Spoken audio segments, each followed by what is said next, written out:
Okay, we are live.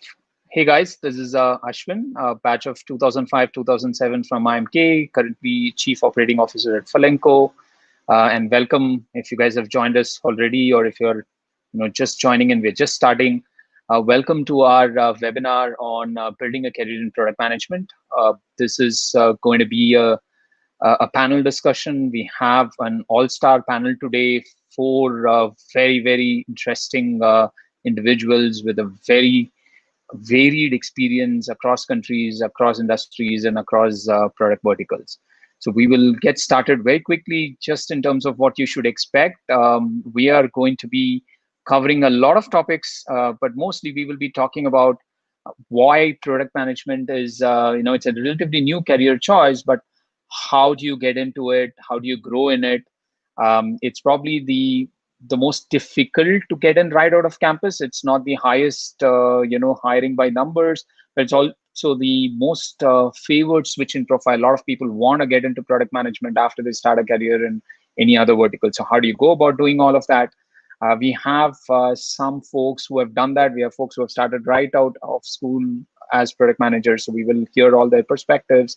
And of course, we'll answer some of the questions around how do you become better at product management? How do you get to the top? And if you want to switch in, how do you do that? So with that, let me start by bringing in our first panelist. If let's get in Manjunath. So welcome, Manjunath. Manjunath is VP of Product at Flipkart.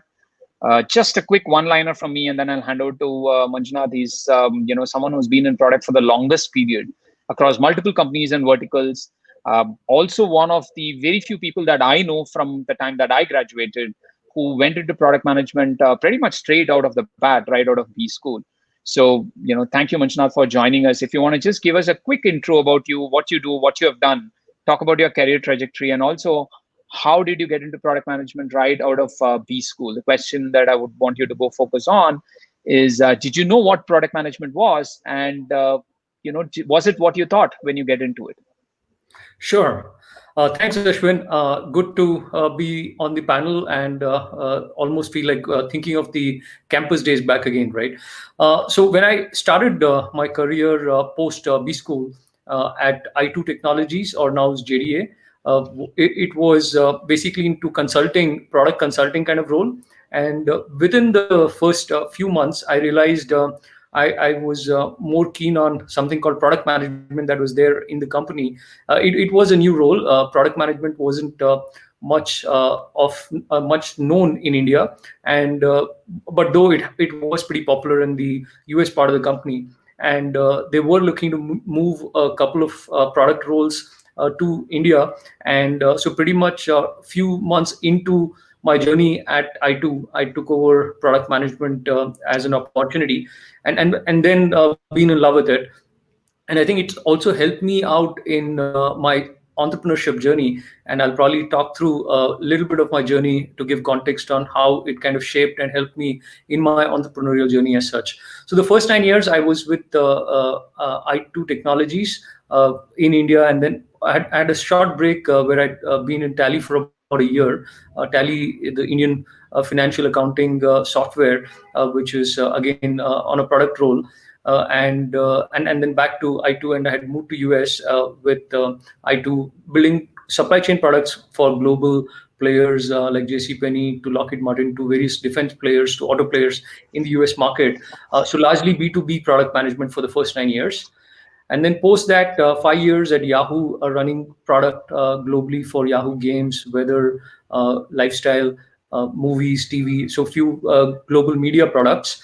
And post that is when I decided to start a startup. And I think as a product management person, right from the start, you are not just focusing on technology per se or working with technology team, but you're also looking at what is the vision of the product, how do you make the business work for the product, and together what are the product and tech capabilities that need to be built so that the business overall is viable and successful, right?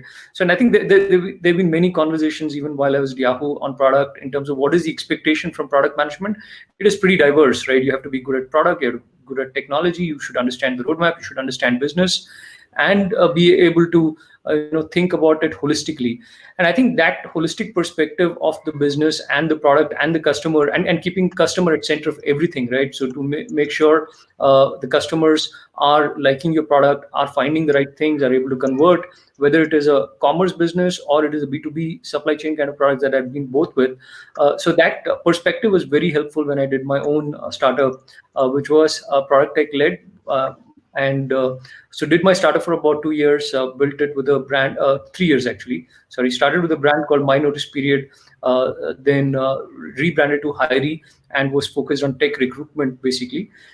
And post that, I've been with Myntra and Flipkart, where I've been leading product and engineering right now at Flipkart for grocery, which is one of our biggest strategic priorities for the company right now, along with other vertical experiences for travel and all category experiences for Flipkart categories. Ashwin? Very cool. Very cool.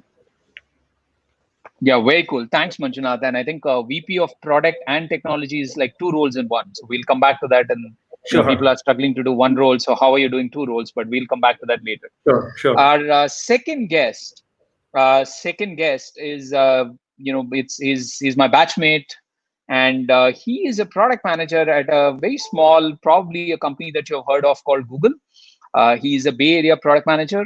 So Bay Area is a pretty big deal in product management. Being a Google product manager is an even bigger deal, and being a Bay Area product management, Google is like probably the biggest deal you can get. So welcome, Shriram Kara. I've known you for like 15 years.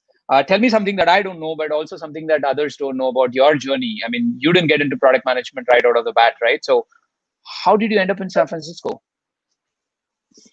Yeah, I'll come to the San Francisco bit in a bit. By the way, it's 6:30 in the morning, so if I sound a little groggy, you know why. I don't usually wake up at 6:30 on Sunday.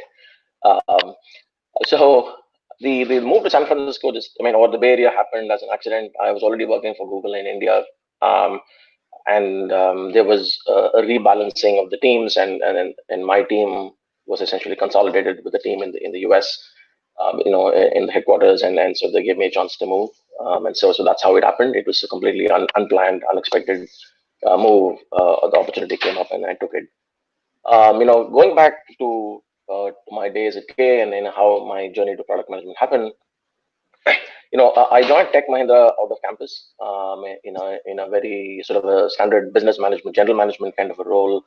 Very exciting journey at that time. I was there for 4.5 years. Saw a lot of action. Satyam was acquired. The company grew revenue in 10x and so on. So there was a lot of very exciting times. I learned a lot about management in practice. But then I realized that sales, I had to be like really a salesperson to really go to the next level. To a sort of the VP level and in the business and so on. I am just not a salesperson. I just don't like that kind of a thing. Or at least that's not what sort of excites me. And so I was looking to what to do next, kind of bringing sort of my more recent business experience with my strong interest in technology, which has always been there. So that's something that I had from my pre-K days, and through my K journey, through my Tech Mahindra journey, and so on. So at that time, it was not easy at that point to make a transition to product management, because I recognize that product management brings the best of business and technology, and that's sort of also an emerging thing at the time. This was in 2010, 2011. That's when I started thinking about it, and then. So I can talk specifically a little later about how exactly I made the transition, but I did make a transition to ClearTrip. So I was a product manager at ClearTrip, managing over my 2-year journey there. I managed 4 different products. Only one of them survives now, I think. The other 3 were shut down. But anyway, so the 4 B2C products I managed, and then I moved to a startup called HackerRank. I grew it from what I would say a 1 to 10 kind of a transition, not a 0 to 1 kind of a thing that Manjunath did, but more like taking a company that was about 20 people to about 200 people, from less than $1 million in revenue to about $20-30 million of revenue. That kind of a transition was very exciting. And then I moved to Google because for personal reasons, right?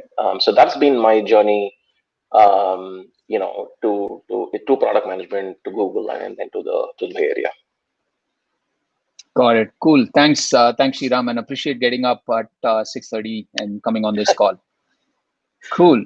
So we'll come back to you in a bit. So the next panelist that I want to pull in, very stellar career, CPO at Byju's, Unicorn check, CPO check, EdTech check, multi-billion dollar funding check. I mean, you guys are in the news and you guys are killing it.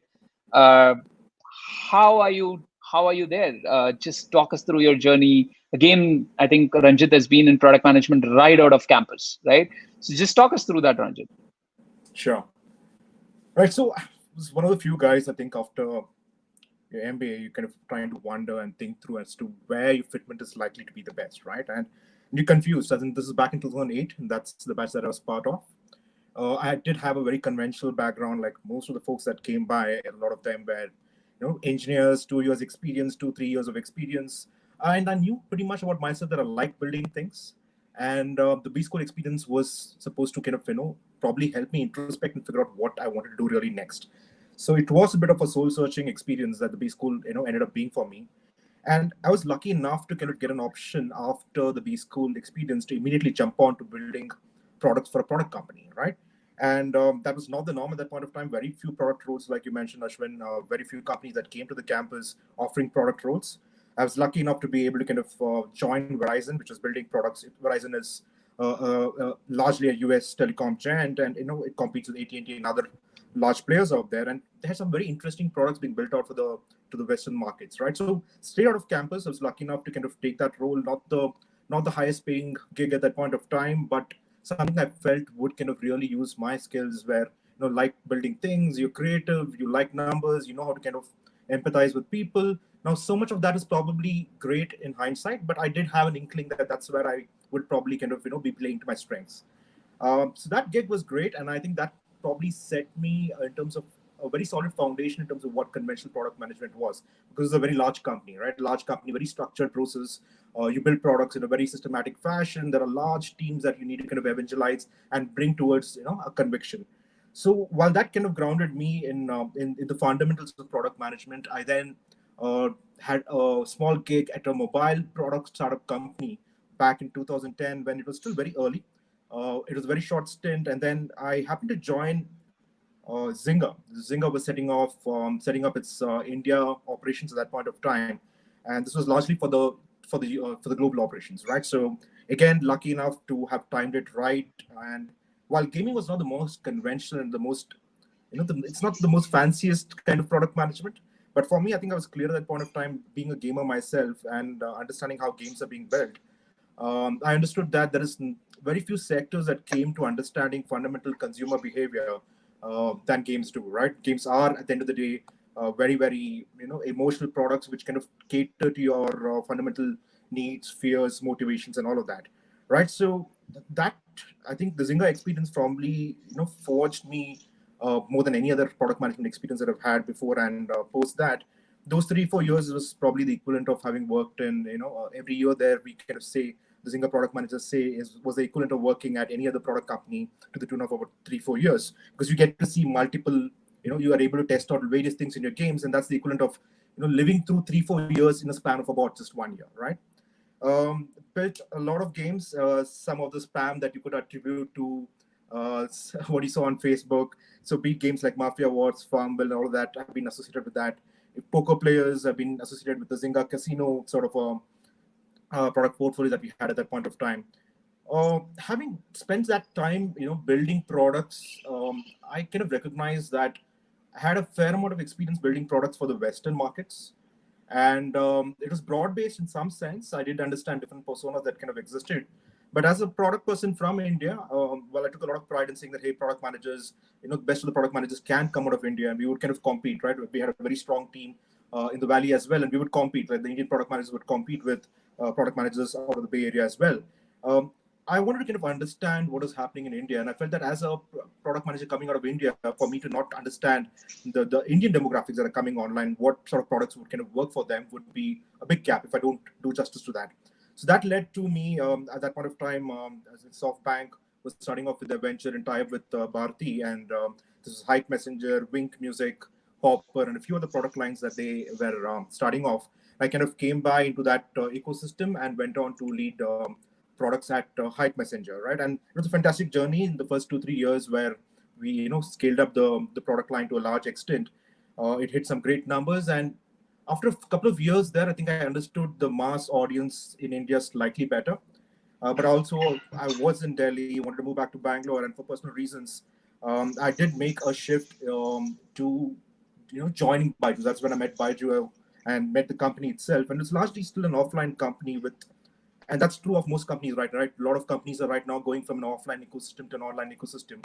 So I thought that journey would be very interesting, because when I kind of landed and Sequoia kind of brought me in, when I landed, Baiju's whole pitch was this: okay, this is a large education company, and we are on the path of becoming an edtech company. And at that point of time, there were like 2 engineers and 1 QA, and the whole challenge of being able to transform a large offline player into becoming one of the leading online players at that point of time was a large challenge that I kind of enjoyed, right? And that's been a fantastic journey over the last 5 years, from launching the first app to how we've evolved over a span of time to building products for the Western markets now, right? We acquired a company in US last year, and now we're building products for the global audiences as well. So edtech is very different. It does throw you off because you're building for a very, very different demographic. So that way, it's been both a very humbling experience and also very satisfying experience, because at least this sector offers that to a very large extent, right? So I think overall, I've been very blessed in terms of being at the right time, the right place, and also getting a chance to be able to kind of work with certain companies and founders who have been very, very visionary in terms of how they wanted to kind of build companies and products. Thank you. Thanks, Ranjit. I think we've all been a great fan of Byju's, just the way the startup has been built into a technology driven, and how successful you guys have been. So congratulations, and keep doing the good work. And thanks for coming on. So let's get the next panelist, slightly different profile, Rahul. Rahul is COO at Cube Wealth. Not the product management as a title in his role, but he's again one of the folks that I know who's been in startups pretty much all through your career, in smaller companies and in startups, and have done product management in very different places. So Rahul, just talk us through how you got into Deloitte right out of campus, right? I mean, that's like as far as you can get away from product, I think. So how did you get into product management? What it has been? And maybe what you can tell us also is, what are some of the things that you did from B school that you think helped a switch into a product management career? Sure. So Ashwin, you're right in that I joined Deloitte Consulting straight out of campus, but that was effectively to fund the startup that I was doing at the time. So I dropped out of summers to do a little affiliate marketing services startup. So I ran that for a few months, came back, did my second year, and then immediately got to building in my second year, and then right after a small expense management startup that ran for about 18 months or so. So the only reason I took a job at campus was to make sure I had some cash flow to pay off my loan as well as keep this running. As it turned out, that thing didn't work out. We couldn't raise funding in time, 2008, and its aftermath and all. But to your question about what really got me started into product, I've never, apart from an extremely small period in 2014, I've never actually held a formal product management title, but it's always something I've done. I've always been in some or the other operating role, either in my own company or someone else's company. But by default, I've been the guy that product management has fallen to. And some of that is because of what Ranjit said at the beginning of his intro, and that I like building things.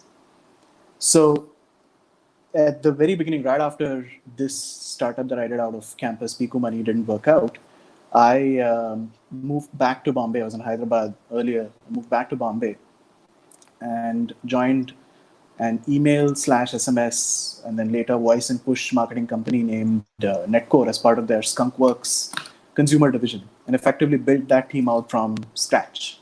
So what usually happens is when you build a team from scratch, you hire the most well-known roles. So we managed to get engineering in place, test engineering in place.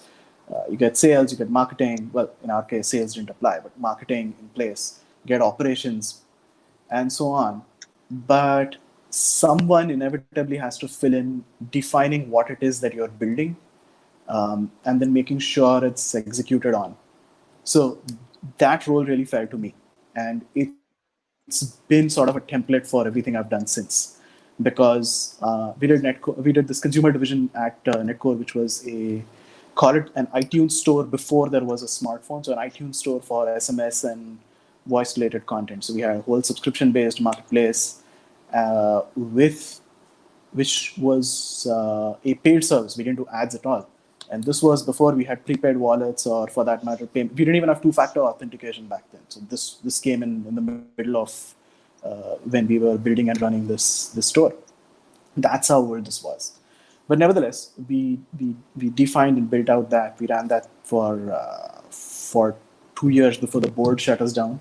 That was an incredible learning experience, not just from a product management standpoint, but also from a running the business standpoint. Because at 25 or 26, I had hired people, I'd fired people, defined a first version of a product, learned some hard lessons, presented to the board, and then having been praised by the board for several quarters, inevitably having to shut it down.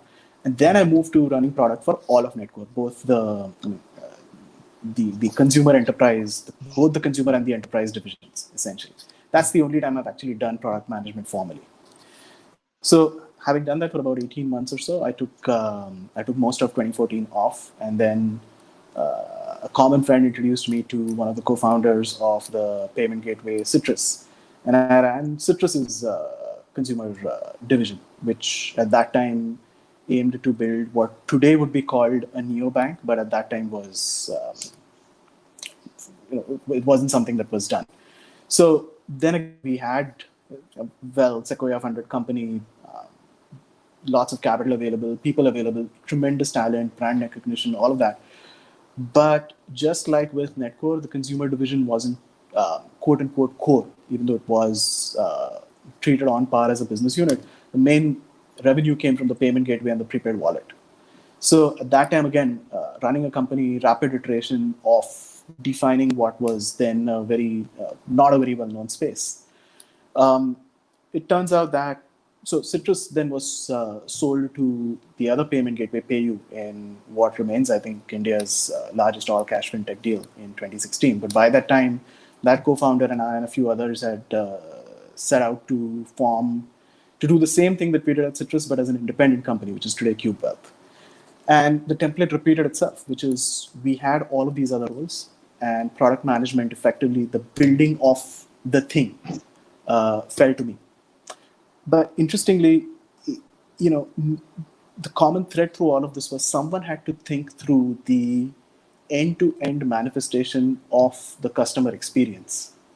And that's really what I have been doing. That's, if I had to sum up, and I've said this many, many times over the years, if I had to sum up product management, it really is that, making sure that there is a consistent, desirable end-to-end manifestation of the customer experience. So that's really my path and journey into product management. Got it. Thanks, Rahul, and thanks for coming on this webinar call. Okay, the next, that was a good intro from all our panelists on their own career trajectory, what they have done, what the companies that they've worked for, what they've been about. So what I want to do, just for the viewers who have dialed in, the next section will be about what is it that you can do as a student in a B school or somebody who has just graduated. What are some of the skills? How can you tool yourself and stuff like that? And then we will go into the third section, which will be more deeper into product management, customer experience, design, analytics, and so on. So that just to give you guys what to expect as we go through the next 30-40 minutes of it. Yeah, cool. So the next question is for Manjunath. And Manjunath, you've been doing this for the longest time. And one of the things that you would probably agree with me is product management is not taught. It's not taught in B schools. It's not a major or a minor, and I'm seeing a bunch of people asking questions like, what should I major? I mean, there's no majoring in product management. Nowadays, IITs even have a design program, but there's no direct product management program. So what are some of the skills that you can tool yourself while you are a student? And not just a student, maybe when you've just graduated, you're a young product manager, or you've just been in another job. What can you tool yourself? What does Flipkart look for? The reason I'm asking that is Flipkart obviously has one of the largest tech teams and a very structured product management hiring. I'm sure you hire directly from a lot of B schools. So what is it that you look for as skills? How can people tool themselves? So anyone who's looking to get into a product management job, whether you are a techie, non-techie, whatever it is. I think you want to hear what Manjunath thinks about it, because he's actually the person hiring, aren't you? So Yep. over to you, Manjunath. Thanks, Ashwin. Yeah, I've been probably the longest serving product manager in the country, almost 20 years in product management now, right? So I think one of the things with product management, and like when I started, there wasn't a course and it wasn't known much. And then over the years, also it's the same way. There are a few courses though, which do help in specializing in product management or learning about it.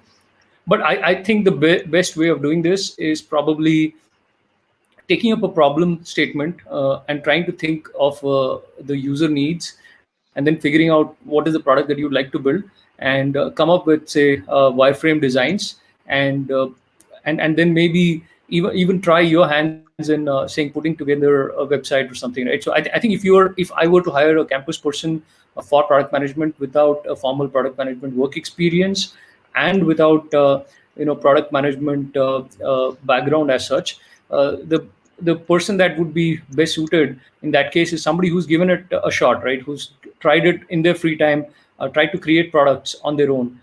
May not have reached the stage of taking it live fully because they probably don't have the tech background. But if you look at designers, they actually look at, say, existing products, say maybe Flipkart or maybe Myntra, whatever, existing products, and they say, okay, I will create a portfolio of how should, say, Flipkart be redesigned. And then they put that up in their Behance portfolio, saying this is how I rethink and how design should be for something that already exists. Or they take up a different problem and say, I'm going to create an app for COVID-19 and this is how it's going to look, right? So as a product manager, if you're able to think through creating a product without actually, say, having to take it live fully, but getting it to a wireframe stage, that would be very, very helpful. So I would probably be more excited to look at product guys, to look at people for product roles, if they have that product thinking, and are they able to evolve that product thinking across multiple problem statements that they want to take up and try to create products for. If they get lucky, they might have freelancers who are willing to put their time and do it, or they could have their friends, some techies who are willing to code it also maybe. But whichever way, if they've given a shot on building products on their own, I think that's the best way of doing it. Structured product management courses can get you, I mean, there are a lot of free courses on product management as well, but those can get you to a distance, but nothing like actual experience of thinking through the problem, thinking through how the user will use the product that they're building, and maybe even taking live and seeing it if it is helpful for the users. I think that would probably be one of the good ways to learn product and be hireable in product management. Great. Thanks, Manjunath, on that. And let me bring in my next question to Shriram. Shriram, Google product management at Google is a pretty big deal, and I remember that Google came for campus hiring for product management back in 2007. Did you apply at that time and you didn't get through, or did you get in at 2007 itself? Yeah, the funny story. They were shortlisting resumes on campus. The process itself is fairly long, and so they were going to they did process some resumes offline, for the interviews and so on. But they didn't shortlist me because the HR at that time said I didn't have an undergrad in CS, and so they did not shortlist me. Although I did have a MS in CS, so that's sort of the funny part. I tell that story to all of my colleagues here, in every party. But yeah, so that's what happened at the time. So you got in eventually into Google like just 10 years after the process started, right? 2007 the process started. You got in at 2017. Okay, just talk us through. Maybe what was Google has probably one of I worked at Google back in 2007. Actually, Google was my first job right out of campus, but not in product management. And even at that time, Google had one of the most structured product management programs for people who are getting in afresh. So maybe just talk through, with the Google perspective, if you can talk through what's a nice way to ramp up your product management career when you do get in as a junior product management professional, and how that's been, that you've seen, and how does it work? Maybe you can also talk about what's the difference between product managers and product marketing managers, often very confused for people who are outside. So maybe you can talk about that. So let me answer that question first. What's the difference between product management and product marketing? These are roles, and depending on the size of the product, depending on the stage the size of the team, nature of the product, etc. It is possible for the same person to be doing both of those roles. For example, in my startup, the entire product team was only about 6 engineers, and I'm sure, in Byju's, when he started. So whenever any team starts, it's obviously going to be the same person doing both PM, PMM, maybe engineering management, etc. So, but anyway, the core function of a PM is to define what needs to be built. And in most companies, PMs also own the overall success of the product. So you're responsible for the whole thing. In most product companies, right? I mean, I think that can be a good, judgment on what the culture of the company is. Are they a very product first company or not? Depending on, is a product manager really responsible or accountable for the success of the product or not? And many many product first companies, put PMs in charge, right? Product marketing managers generally own, things like positioning of the product, what the messaging is on an ongoing basis, what the branding for the product is. They own these specific functions. And depending on the company, as I said, PMMs maybe sort of slightly, report or not reporting directly in an HR sense, but sort of, playing second fiddle to the PMs, or depending on the company culture, maybe they'll be at the same level, or maybe even have an upper hand. Okay. So going back to the first question about, okay, how do we sort of plan for your PM career? And I think it's important to understand first what exactly are sort of PMs measured on. How does, what does career progression mean in the PM ladder, right? So at Google, whenever PMs get promoted, or they look at 3 specific things. What is the scope of work that the PM is handling? What skills have they demonstrated at what level? And the third one is, what is the impact that the PM has had, right? So impact is something that people will keep coming over and over again. So we'll talk about that last. But as far as getting into PM, skills are the most important thing, because in an interview they will only assess your skills. So let's start with skills. There are essentially the 4 main skills that PMs really need to have. Right? First is product insight, product design, and product vision. Right? I mean, you should be able to look at a product and have opinions. Is it working well? Is it not working well? What is good? What is bad? What can be improved? Essentially, you should have, like, every time you look at a product, you should have strong opinions of whether it's working, what does the success mean for the product, and so on. So demonstrating product design, insight, and vision is one thing. Second thing is analytical skills, right? I mean, I think Ranjit mentioned earlier, quantitative, being able to sort of understand numbers, being able to understand, are you on the right track, breaking down larger complex problems to smaller things that can be handled. These are all, typical analytical kind of skills. And I think most people coming out of, this should not really be a problem, but maybe specifically for preparing for interviews, you may want to prepare for it a little better. Third is communication. Communication is, you need to be a strong verbal and written communicator, because in a lot of cases, especially at companies with scale of Google, you're working remote. So the usual things about, hey, how do we sort of communicate effectively? You need to be able to communicate to different stakeholders at different levels, and you should be able to up level and down level your message, and motivate people about your product vision. So these are all, this is about communication. And the second and the last 2 things are about leadership and execution, right? Leadership is, in product companies, PM is the leadership track, right?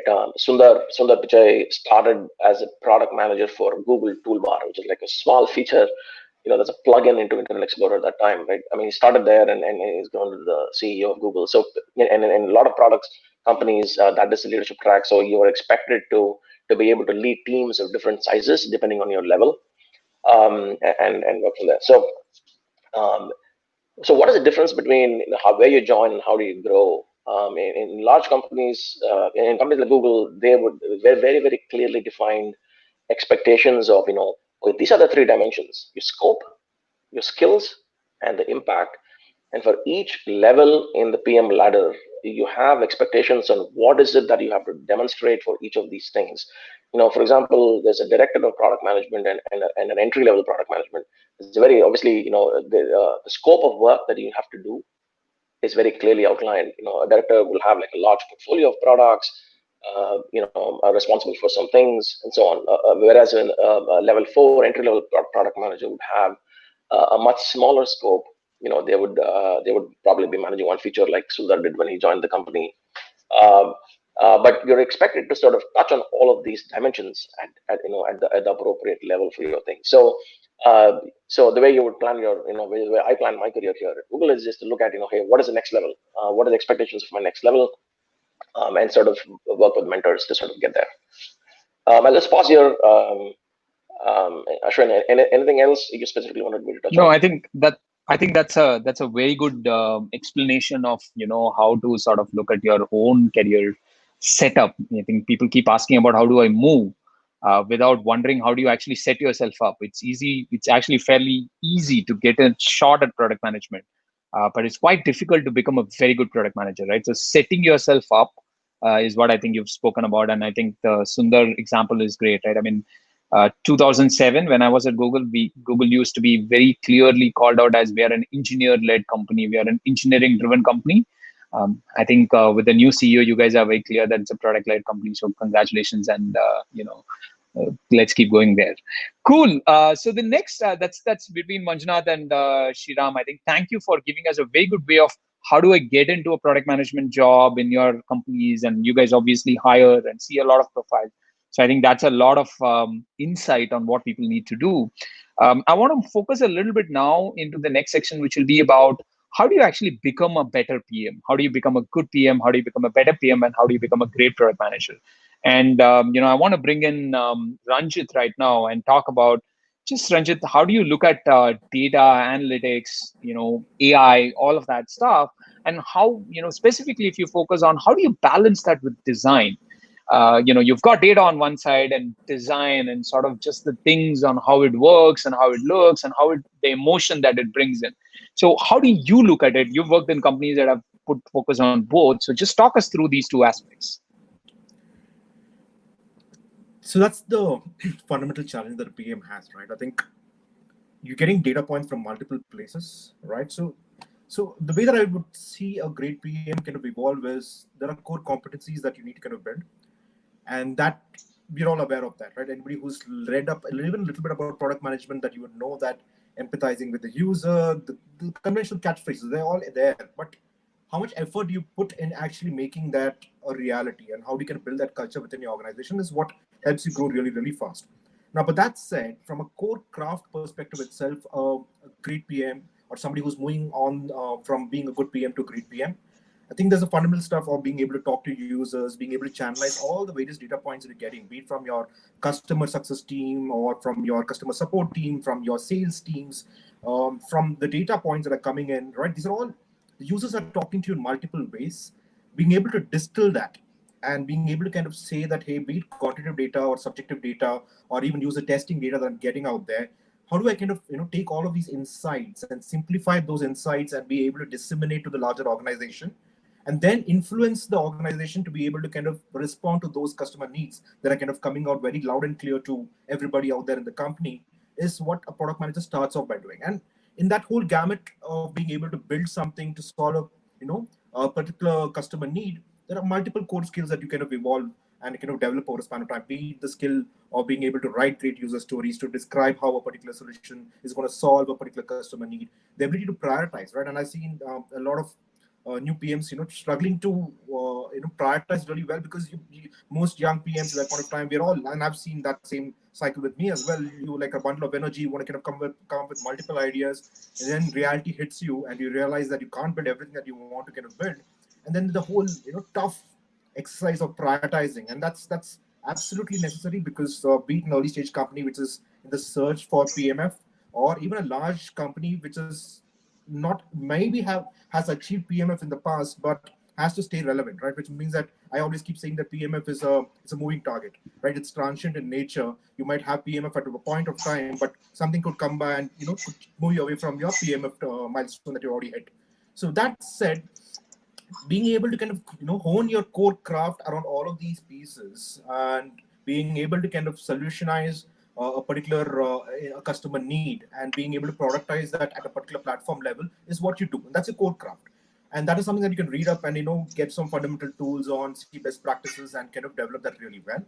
But completing that cycle really well enough requires your second evolution of the skill, which, is relationship management, right? So you don't have anybody reporting to you. You're a product manager. You might have other PMs reporting to you, and if you go senior enough, you might have other functions reporting to you as well. But as most product managers, we start off with nobody reporting to us, and we're usually 2-3 years of experience. You have much more senior engineers, you have much more senior design folks, and somewhere in that middle, in the midst of all of these experienced folks, you're supposed to channelize the entire set of cross-functional teams towards a particular solution, right? And that gets really challenging, and that's where I think most PMs start honing their emotional intelligence, or if they're blessed with great emotional intelligence, that's a great start. But I do believe that this can be something that they can hone over a span of time as well. Listen to what your users are saying, also understand what your internal teams are saying to you, figure out what winning means for each of these teams, pick up the lingo to be able to converse with each of these cross-functional teams so that they understand that, okay, you get it, right? And then once you do that really well, I think the third order skill is where once you are able to drive large teams towards a particular product solution and being able to kind of solve a customer need, as you grow up the leadership ranks, you have to kind of be able to kind of elevate yourself slightly to be also the vision setter, right? So you're not solving a specific customer need. You're looking to kind of even figure out what are the macro things that are changing over a span of time, understand the company's goals, and at a very, very large strategic level, being able to kind of craft out the direction of the company in terms of what product can do to be able to align to the company's vision, and how does the macro environment kind of affect that, and what should we build as a product over the next couple of years to be able to align to that, right? So core competency, relationship management, and being able to kind of engage with multiple stakeholders and get them, excited about a particular product philosophy or a product solution that you're building. And finally, the higher order skill of being able to be a great storyteller and a vision creator are the conventional skills that you're looking to hone. I think all of us are going to be on that path for a long period of time, no matter whether you're 2 years of experience or you're 15 years of experience. I think there is so much changing in the world of technology and products that we will always have learnings on each of these three things happening right across our career. Great. I mean, thanks, Ranjit. I mean, I'm obviously going to come back to you at the end on whether you believe AI is going to replace product management also, and whether we should stop building AI or we should accelerate or whatever. But we'll come back towards some of those futuristic things at the end. So let me move on to Rahul, and Rahul, I want you to let's bring in Rahul into. I'm just waiting for Rahul to join. Okay, so Rahul, what I want to ask you, I mean, you worked in companies that you said product management wasn't like the first class citizen or the most important, given a lot of resources and things like that, right? You have to literally fight your way to getting those resources. Just talk about how do you balance how you laid out the priorities between selling your product, revenue, adoption, monetization, versus building the right product, great customer experience. I think you mentioned about customer experience at the beginning of your chat as well. So talk about how do you do the balance between all of that? And a related thing, just from your own background, I think you majored in finance, and while there was no majoring in product management, if you majored in finance, and did you major in finance, and did that help you get into a fintech related product stuff? You spoke about neobanks before that word was even common and things like that. So maybe talk about both of that. One, how do you balance, and also how important domain expertise is, and did that really give you a leg up when you got into fintech related products? Sure. So let me address that second question first. I stayed away from finance as much as I could. I knew I wasn't any good at it. There was no way I could have become any good at it. So I ended up majoring in, or at least taking as many courses as I could in strategy. That was because the idea was to spend as much time as I could on the startup that I was working on. That took a lot of bandwidth. So yes, I never thought about it, but now that you point out, it's supremely ironic that I should end up in fintech. So the short answer to your second question really is that there's no, I think Manjuna talked about this at the beginning as well, but my take on it is anything you do in B school to prepare you for product management, just build stuff, right? One part of it, of course, is to design and come up with wireframes and things like that. That's one part of product management. Product management is you eventually in the trenches working with people who build, people who sell, people who make sure the trains run on time, So if you can do something, even if it's inside of a campus in terms of a tiny venture or a tiny project, go for it. You'll see how critical designing a product well or defining a product well is, but also everything else that goes along with it. Otherwise, you risk becoming a product manager in an ivory tower, because you're not going to be familiar with just how severe the constraints often are in the real world. Right? And I want to address that first, because that's a segue into what my take on product management is, or my experience with product management is I've always been part of perhaps by unconscious design, but I've always been part of really early stage, either business units inside of companies or companies themselves.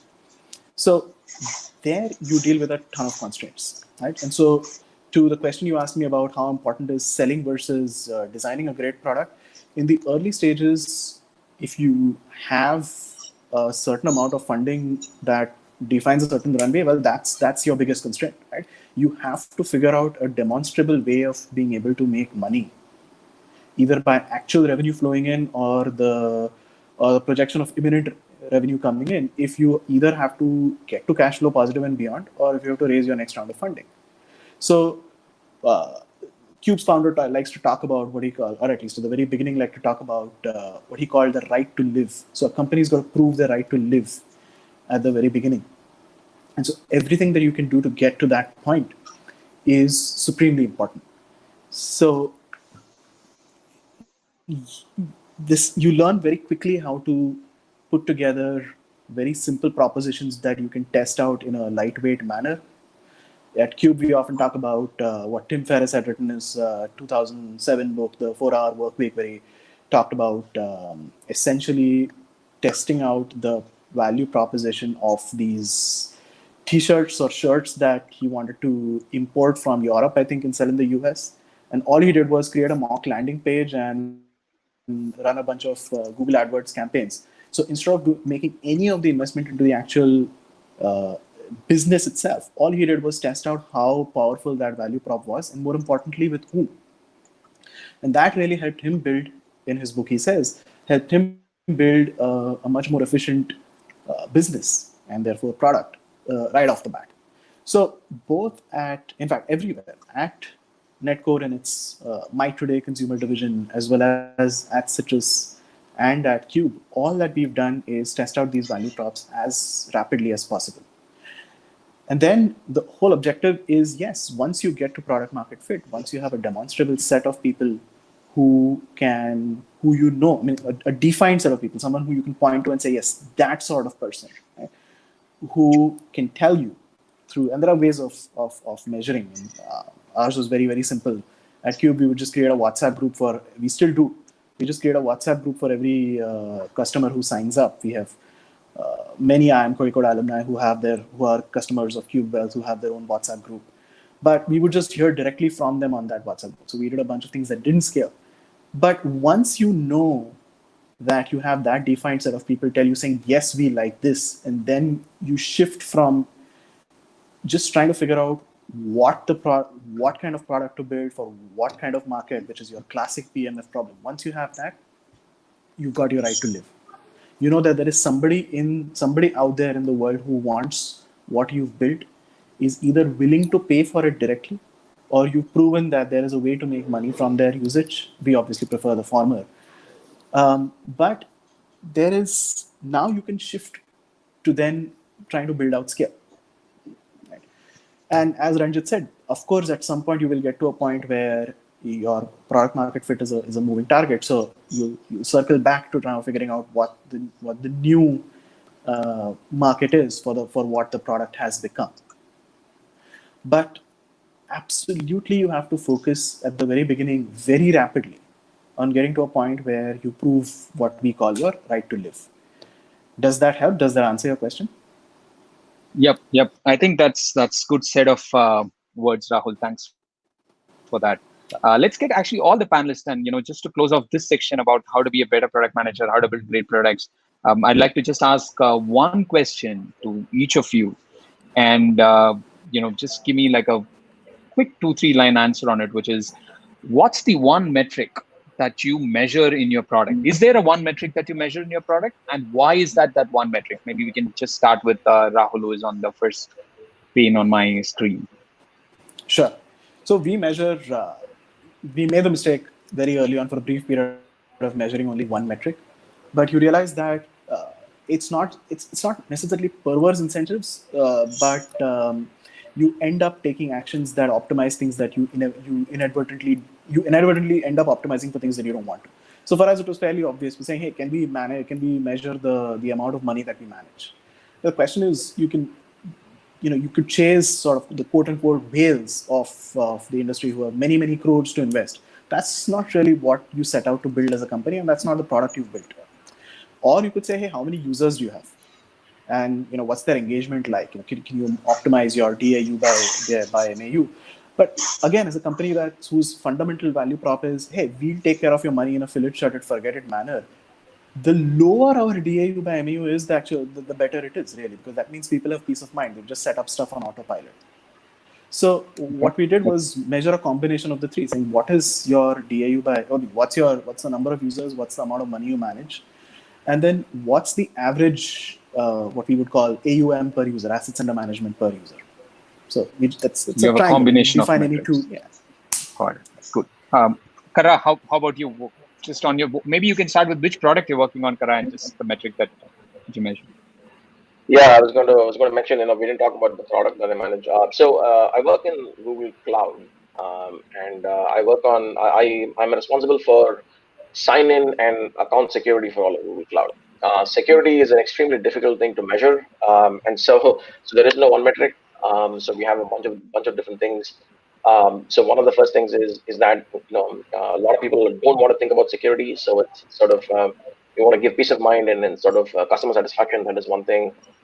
We look at sign-in as part of my portfolio, which means that how do enterprise customers who are adopting Google Cloud, are they able to sort of start using their existing identity system to start using Google Cloud? So we look at onboarding time and contribution of our stack, as part of that overall onboarding experience.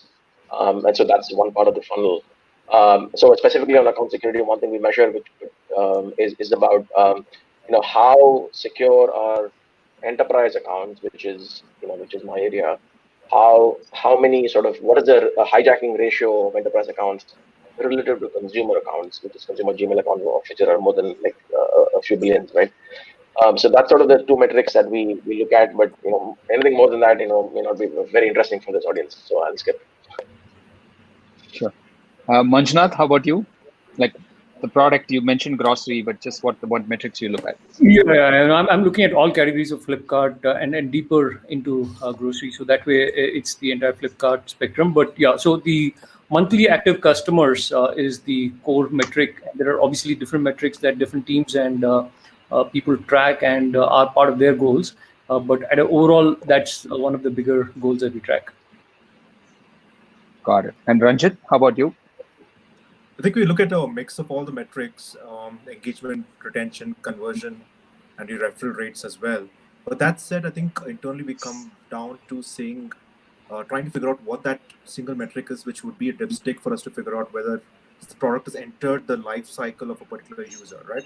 So if that is the case for me, enough kids coming by into the app on a frequent enough basis for them to say that, hey, this product is solving a specific need, and them spending enough time on the app for them to say relatively confidently that it solved a specific need for me, right? So we look at essentially time spent, but time spent done collectively on, number of days that they spend over a specific week. So ideally we would want them to come by on 3-4 days and have sessions in excess of 20, 30, 40 minutes. So as long as that beat is coming by and the large percentage of my users are exhibiting that behavior, we know that our North Star metric, is kind of going in the right direction. Got it. Cool. Thank you. So let's just finish off this section, which is about product management, how to get better and all of that, and move on to the next.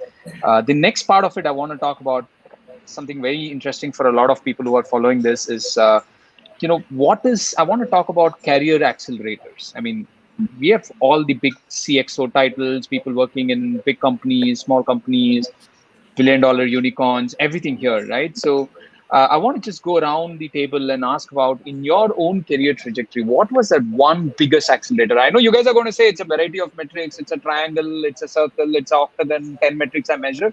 But tell me, let's be honest and get that one thing that really accelerated your career, that you say, this is the point where I know my career is accelerated and got me to where you are. And don't be humble, guys. You guys are all at pretty much at the top of your batch or the profiles that you've chosen. So yeah, let's go in reverse order. Start with Ranjit.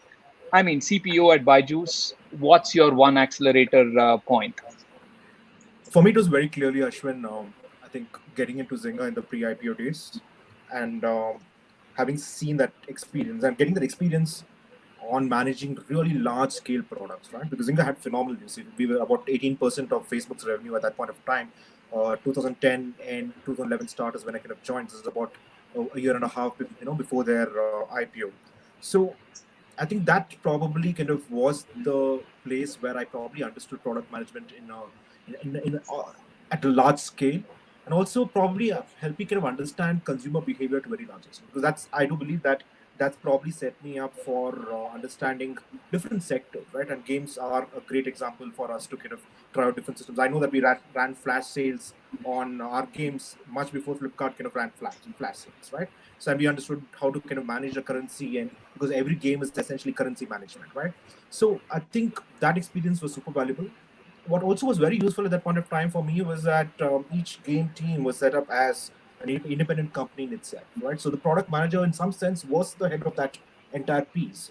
Would have all functions kind of aligned, reporting. While reporting was not necessary, sometimes reporting also would come by. You would have very senior people kind of reporting to you, right? So in some sense, it was end-to-end, because I was responsible for P&L, I was responsible for the product metrics, health metrics, and I saw the cycle end-to-end, right? In that sense, I think that one bit of experience is what I'm kind of, harnessing right through my other product management experience that I've had post that.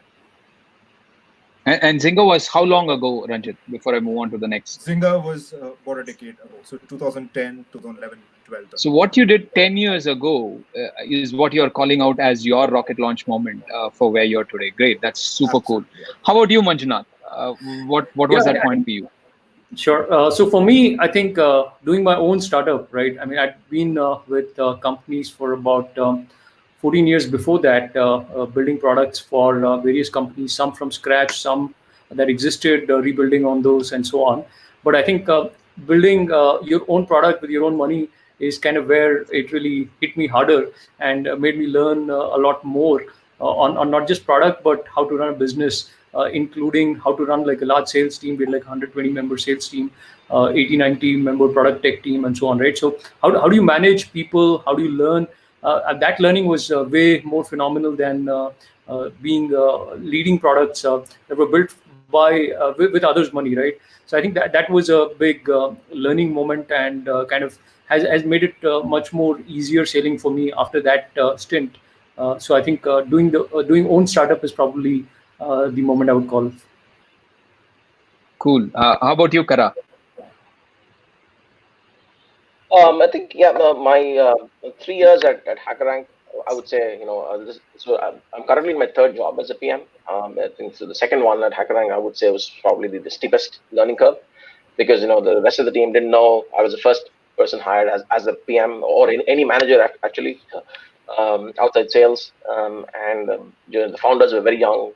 They had not worked with any company before for any meaningful time, and so that was like just trying to make sense of the product, trying to sell. It was already successful to some extent, and so scaling it up from essentially for let's say about $500,000 of business to about 20-30 million of ARR was a tremendous kind of learning, because you had to learn everything on your own. And Google, it's a little different, because it's very structured, as we spoke about, and at every stage there is a pattern to follow. In terms of what you're expected to do, but in a startup, everything is up in the air, and you got to learn everything yourself, and you make a lot of mistakes as well as a result of that. So. Got it. Good. And how about you, Rahul? Well, it was the time that I moved back to Bombay in 2009, and so the founder of Netcore, who I had known for a few years before that, or just on email. The fact that person gave me the opportunity to effectively set up and run this business when I was in my mid-20s. Essentially, forget about having not run product before. I hadn't necessarily had to hire before because my company was just the 3 co-founders, right? So we managed to do a whole bunch of things ourselves because the company never actually got to a point where we ended up hiring people. So I hadn't hired people. I hadn't been responsible really for numbers on a consistent basis. Hadn't been responsible for P&L. Hadn't built a product. Was in an area that I hadn't been exposed to. There were a whole bunch of integrations, payment gateways, collecting. It was a business that had to make money. It wasn't ad monetized in any way. Right? So to have had that faith in me, and for me to have to scramble and learn all of that, really was the turning point in my career, because that sort of stuff gives you the confidence that you can go into any situation, into any trench, and then effectively just pull together who you need and build stuff, like make it work. And it's also, apart from forming my philosophy about product management, it's also instilled in me this sort of sense that wherever I encounter or build an A team, I try and take it along with me wherever possible. So the head of engineering at Cube right now is someone who I had worked with at Netcore from 2009.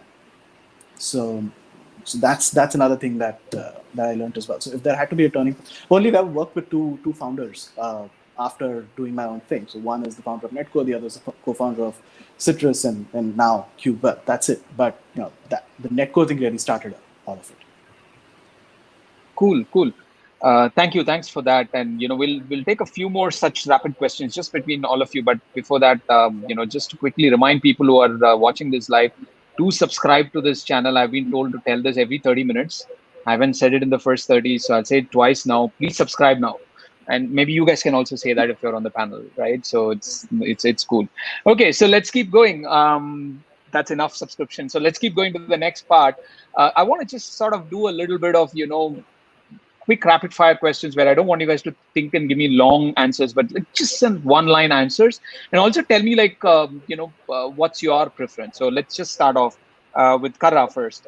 So product management in India versus product management in Bay Area, which is cooler? Remember, you have 4 other people who are in India. I think right now there's just a lot of growth happening in India, so it is I think it's a great place to get into product management in India. In the US, it's way harder. People are very particular about exactly the profile they want. You should have prior experience. In e-commerce, you should be a master at funneling, optimizing the funnel, and that's the skill that they look for on the resume. And there are like a million people like that looking for jobs, right? So I think India is definitely a great place to sort of get into PM at this stage. Cool. And I won't ask you which one you like right now or do you miss India. We'll come back to that later. But let's go to B2C versus enterprise, Manjunath. So Hiree, my notice period was, also had an enterprise component because that was your sales revenue channel versus Flipkart is pure B2C. So B2C versus B2B or enterprise, what do you like? What's cooler? I think it's a combination of B2B and B2C, right? I mean, even if you look at Flipkart, we have the supply chain partners on the vendor side and so on, right? So it is a B2B plus B2C play. And I wouldn't say one is better than the other. It's the end-to-end game that matters more. And even with Hiree, like you said, there is a B2B play with recruiters and employers, and B2C with consumers. I think it is a combination of B2B to C that is more exciting. Cool. I mean, you guys are all very politically balanced, I can say that. But I mean, for a 8 p.m. message, when you come live at 8 p.m., you're supposed to give very sharp answers, right? I mean, you guys don't know what happens at 8 p.m. in India anymore, Karra. But let's keep going. So, question for Ranjit. Ashwin, there's always Rahul, yes. Behind every successful consumer product, there is at least one kick-ass B2B partner somewhere in that value chain. So, kahin na kahin, there is going to be some B2B relationship, and therefore there's going to have to be now so you're being like even more politically right. Let's just keep going. Okay, Ranjit, question for Ranjit. You need to be politically right? Yeah, we have to give some startling announcements. Lockdown ending, demonetization happening. Everything happens at 8, right? So Yeah, I mean, people are saying it, I should not say politically right. I should say you guys are giving MBA answers, like group discussion, GD answers. So let's keep going. My colleague Ranjit has a point. So Ranjit, design versus data, pick one. Start off with data as my number one card, but off late it's design. Oh, okay, cool. So you've switched loyalties. Cool. Yeah. So Rahul, domain expertise, you said didn't matter to you, but do you hire somebody with domain expertise, or you'll just hire a good PM? Who will you pick?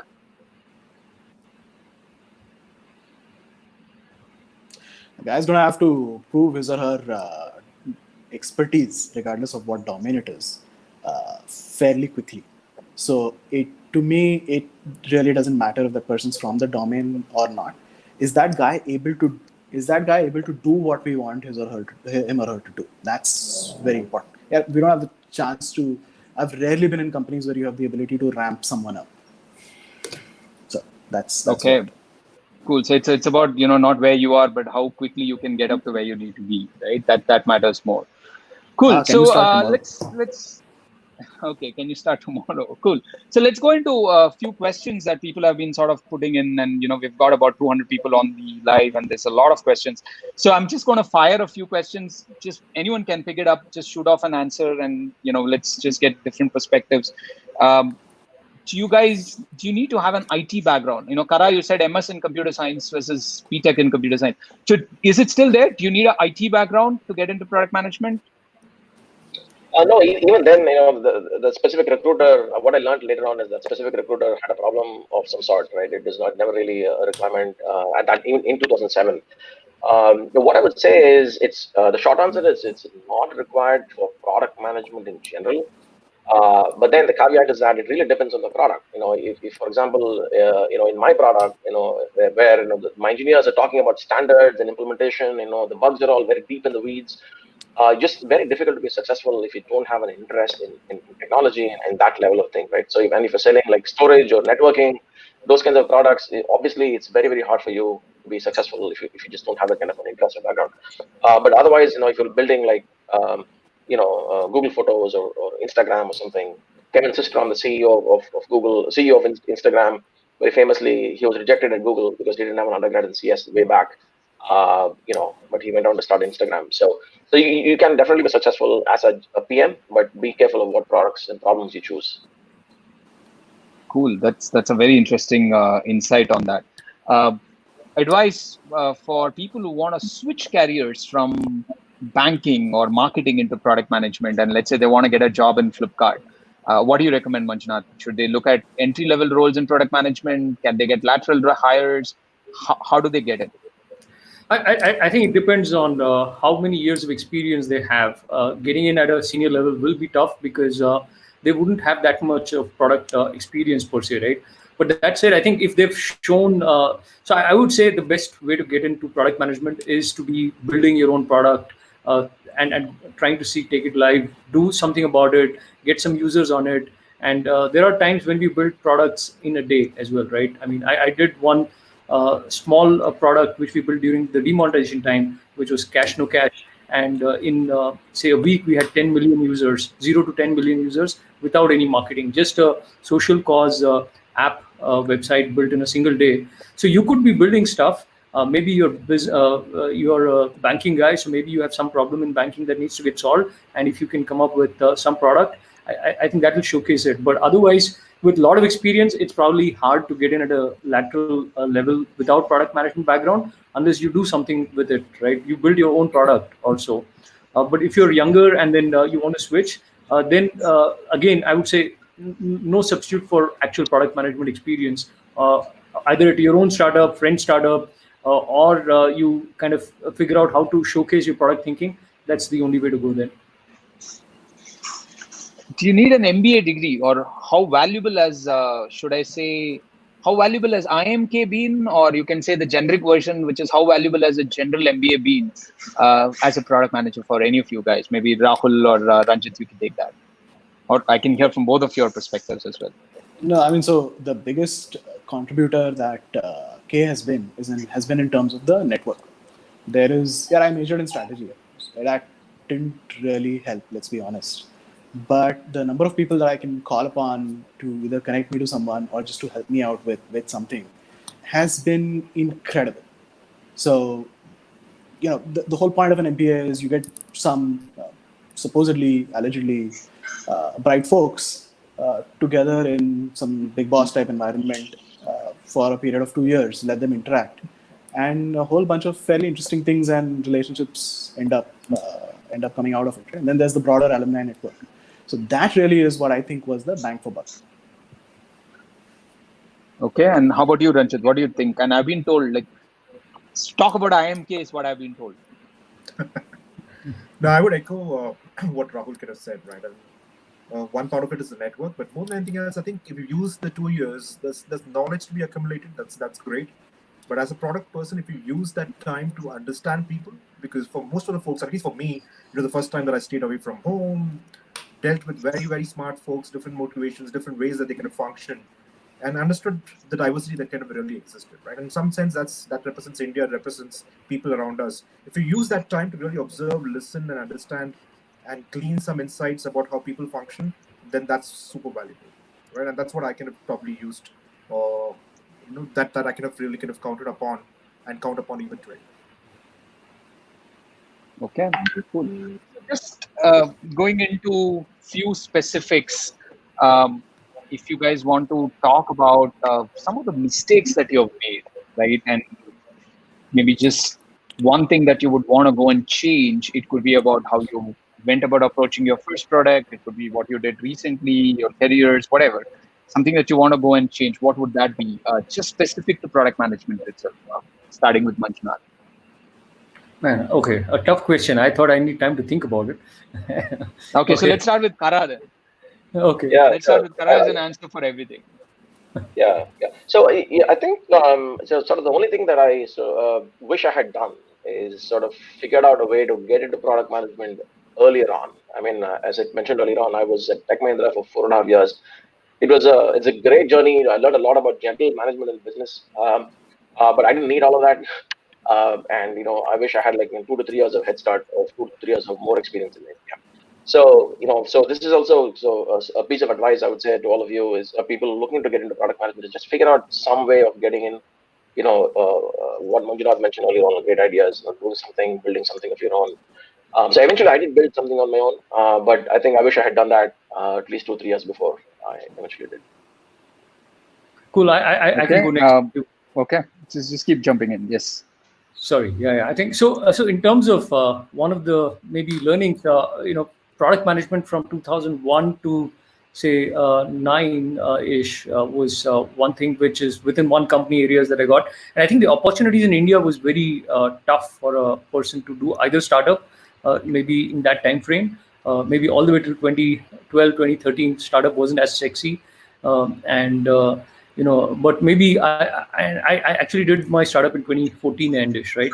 I think I should have done a startup earlier. And this whole learning from being a product manager for that long, you could not really implement it to like a real product use case outside of your own company at that point, right? So that was kind of the mindset, but literally not. You could definitely create products outside, and that's kind of more easier, and realization is kicked in now. And I think with success of some of the good startups, there is more people jumping into startups, but maybe I could have gone earlier is definitely something that I would have liked to correct it. Okay. Rahul or Ranjit? Yeah, so in my case, I think it's learning that continues to happen.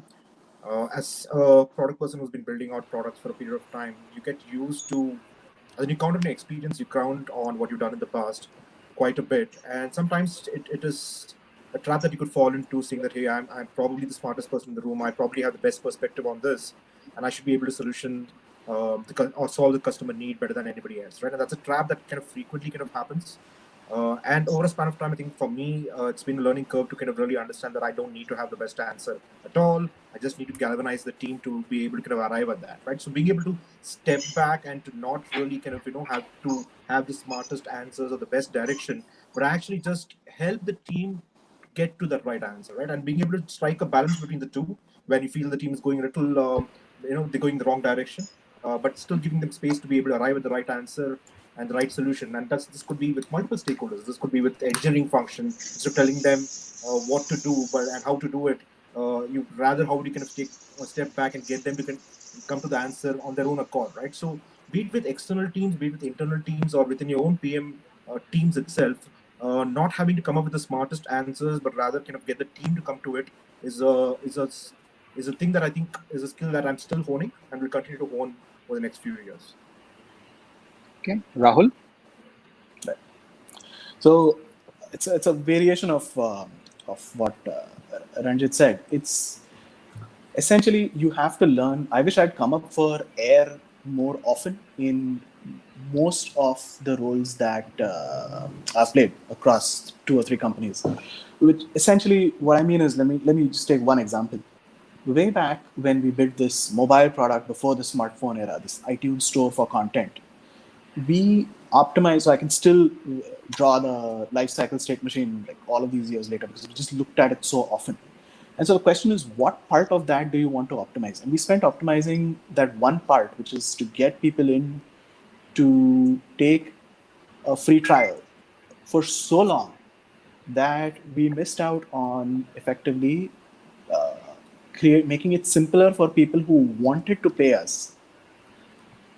Go ahead and pay us. I'm not saying it was easy at that time. Payment methods were nowhere. Like the entire payment experience was nowhere what it was now. It's like 2010, early 2011 we're talking about.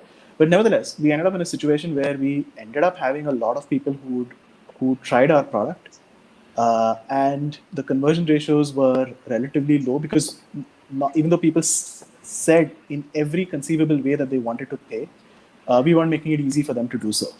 So we were profitable greatly on people who eventually made it over that hump, got over that desire friction mismatch, and eventually ended up paying. And we had a lot of people who were stuck at the free trial stage. So that gap is something we should have focused on. We were just focused on the top of the funnel for just so long, right? And that I've seen variations of that problem at Citrus, and then we split out and formed Cube. We've seen variations of that there as well. So in completely different forms. But the whole idea is you have to be able to come up for air and just take a look at what you're doing and move from, the whole adage about are you doing the thing right versus are you doing the right thing? Just calibrate that sooner. I wish I'd done that. Got it. Cool. So let's start wrapping up, guys. And I want to end off with 2 questions that I think if the rest of the folks who have not seen the entire thing, at least these are the last 2 things that I think people should take away, right? So one question for all the panelists, very, very quickly. What's your one piece of parting advice that you want to give to anybody who is focused on building a career as a product manager? And the second question that, maybe if you want to think about and come back is, what's the one book that you would recommend, or something that you are currently reading, or something that you've been pretty impressed with that you would recommend, which you think will help a product manager become a better product manager? Those are sort of 2 questions, but we can do the first one and then do the second one. Cool. So anyone can take it. What's the one piece of parting advice that you want to leave people with? Sure, maybe I can go first. So I think, like I said before, maybe it's a repeat, but basically, if you want to be a product manager, if either you're not currently a product manager, then the best way to do that is to think about building products yourself. Take up problems that are big or small, whichever way, but problems that you would like to solve for your own self or people that need it, and then figure out a way where technology or product can help solve those problems, and use that, and maybe just go do that, right? And just get that going as a part-time gig or full-time, whichever way. But I think building your own products is critical. Okay. Yeah, one thing that I would like to add from my perspective has been that I think it's a fantastic field to be in, and if you're somebody who really loves building things, it's you'll find that it's a great. Your chances of being able to kind of achieve ikigai is really high if you're somebody who likes building things, right? So product management as a career is great, but somebody who's looking to kind of get into product management or grow your career within product management, it's important that you apply the principles of product management in growing your career as well, right? So product manage your career as well. So which means that you need to understand, if you're trying to break into product management, try to understand that there's somebody on the other side who's trying to see whether you have the relevant skills or not, who's probably kind of willing to kind of bet on you, provided you can demonstrate that, right? So which means that the way that you can break into it is by actually demonstrating. Manjunath spoke about that, saying that, hey, do an assignment on your own accord. send it out and say, this is what I would build for your product, and give a justification, do the content analysis, do the user research, and speak about it. And that's, I've had a lot of PMs that way, because just they've demonstrated an aptitude for it. And once you become a product manager, growing your product management career in the right direction is also something that you can product manage, in the sense that you can figure out, okay, where is the industry going towards, which companies, which sectors are likely to kind of break out. Where there is chaos and breakout opportunities in a particular sector, that's where you could grow non-linearly as well. So understand those macro environment situations, understand where your skills lie, understand the founders as well, and then see where the opportunities that would come by would lead to a fast track career growth for you as well, right? So think about it from a product management perspective, then you could be able to do that to your career as well. Shriram?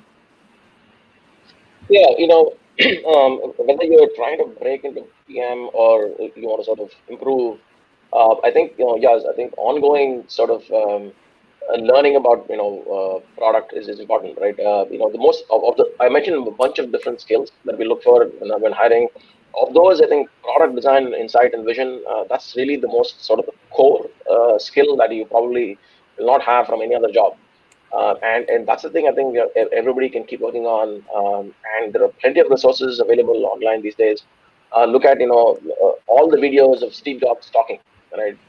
Look at subscribe to newsletters like what Ben Thompson. There are lots of the industry analysts who have built up reputations.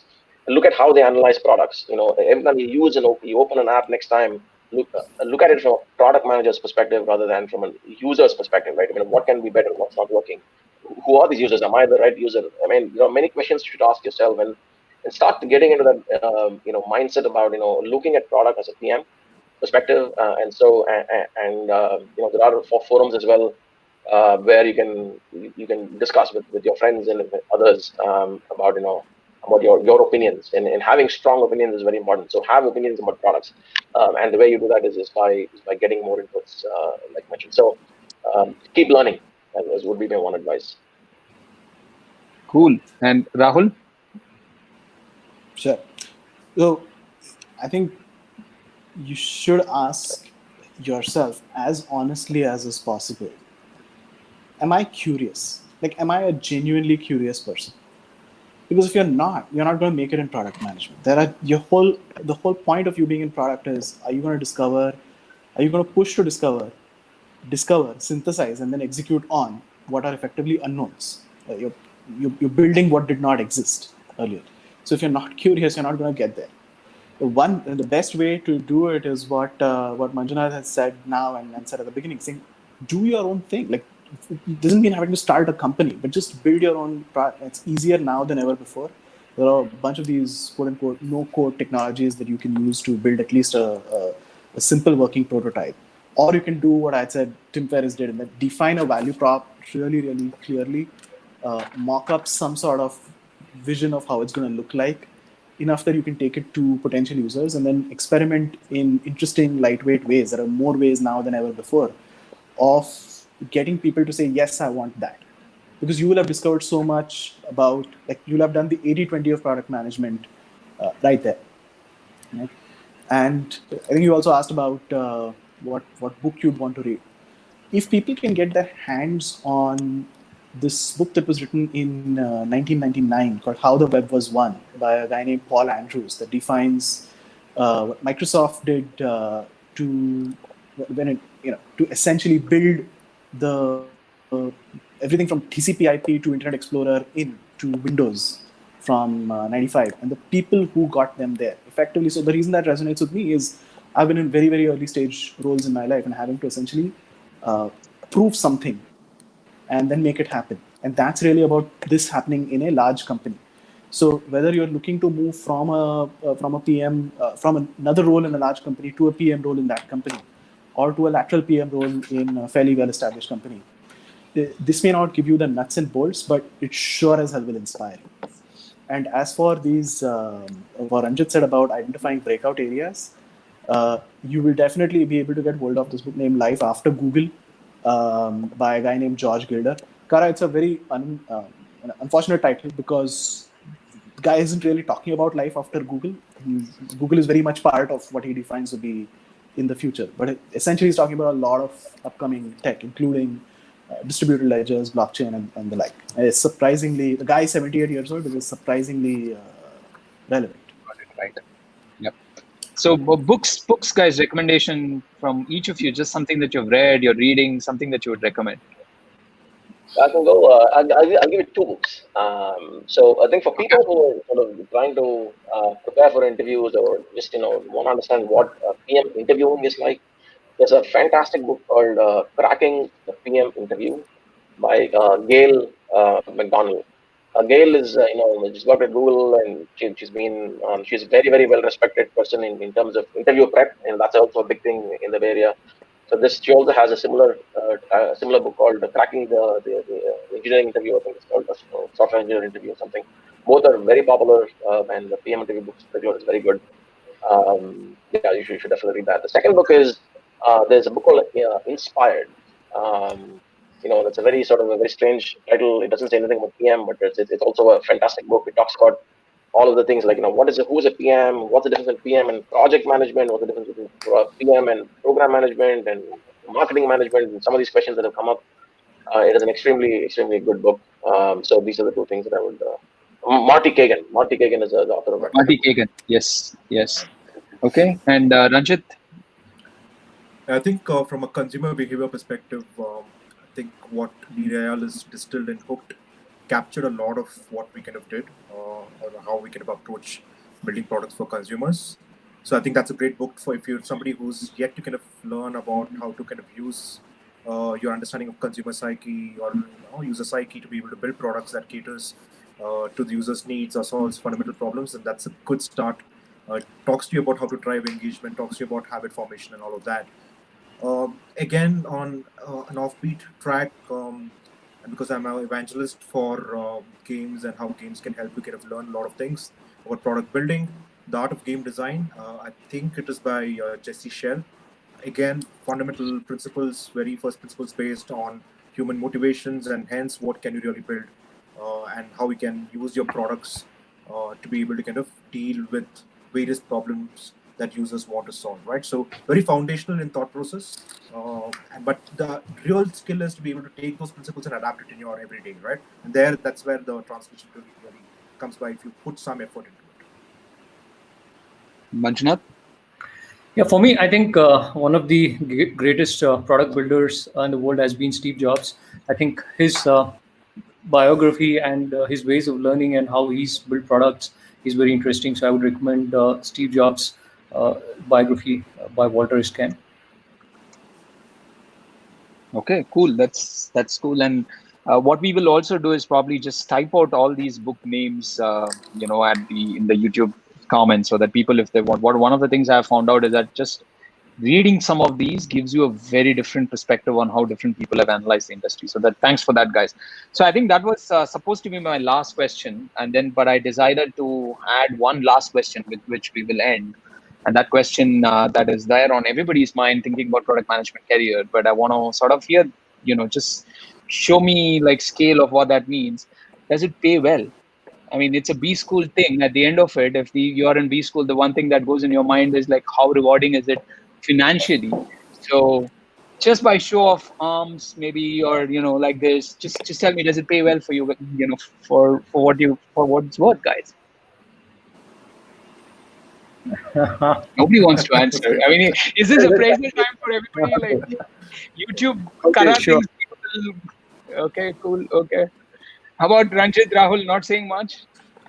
I think pay-wise, I think it's a great career as well, and your growth is likely to be non-linear, right? Because each day that you kind of handle the product and you become critical to the company's realization of its vision, then of course your bargaining power increases as well. So yeah, it's a great pay-master in that sense. Yeah, Okay. I mean, and Rahul. Okay, Kara, sorry. Ashwin, it's go on, Kara. No, I think pay-wise, it's pretty good. Tech companies, even the Bay Area, right? Sort of Google, Facebook, and they're all really publicly the position is they will be at the top of the market, right? So that's basically how they benchmark in every market they operate. They will be at the close to the top, if not the top. So and in Bangalore it will be the same. So yeah, I mean, there's no doubt, pays good, and all the perks are awesome. I think if you look at product and tech companies, I mean, a lot of these are days you see good, successful, large product tech companies, right? And product and tech is key in terms of the roles for the people in the company, and they paid fairly similar across companies, but then some companies obviously outpay others. But I think in general, product and technology teams within companies are paid well.